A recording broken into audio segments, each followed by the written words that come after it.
Air menjadi kebutuhan esensial dalam kehidupan sehari-hari.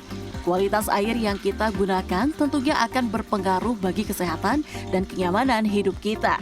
Air ledeng atau air pump menjadi salah satu sumber air yang sering digunakan masyarakat. Air ledeng atau air pump disediakan melalui jaringan pipa terpusat sebelum didistribusikan ke rumah-rumah warga.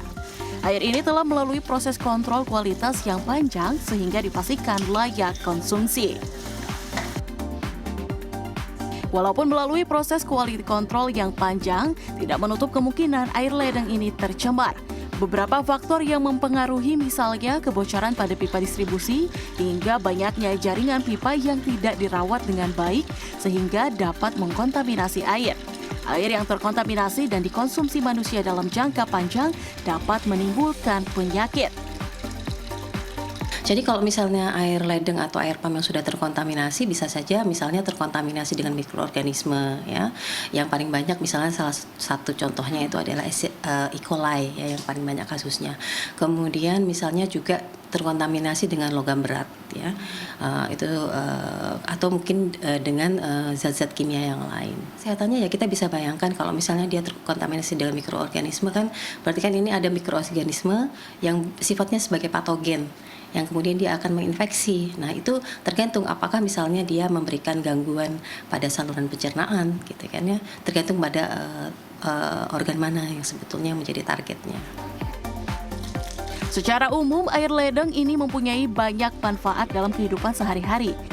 Namun, jika untuk dikonsumsi ternyata masyarakat punya berbagai pandangan.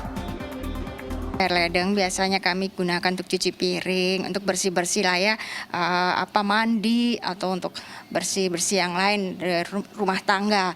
Tapi kalau untuk air minum kita harus rebus dulu sampai mendidih, baru kita bisa gunakan untuk minum, baru juga kita gunakan untuk masak.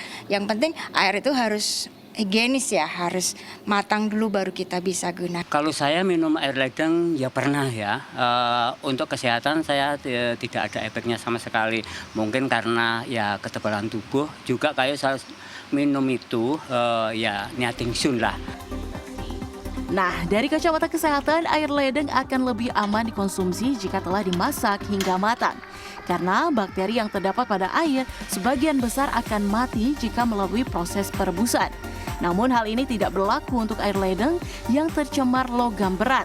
Zat kimia itu tidak akan hilang sekalipun melalui proses masak. Masak air. Nah, kali ini saya menggunakan air ledeng untuk dimasak dan tentunya akan dikonsumsi. Tapi sebelumnya ini saya pastikan bahwa air ini bersih, tidak keruh, kemudian juga tidak menimbulkan bau. Nah, tapi saya lebih yakin lagi kalau air ini dikonsumsi jika dimasak hingga titik didih. Masak air sampai matang. Beberapa tips aman menggunakan air ledeng. Pertama, pastikan air berwarna jernih dan tidak keruh. Kedua, pastikan air tidak mengeluarkan bau. Biasanya, air yang terkontaminasi zat kimia akan mengeluarkan bau logam menyengat. Ketiga, jangan konsumsi air ledeng yang memiliki rasa tertentu sekalipun sudah dimasak. Gia Clarissa, Biki Peresia, Surabaya, Jawa Timur.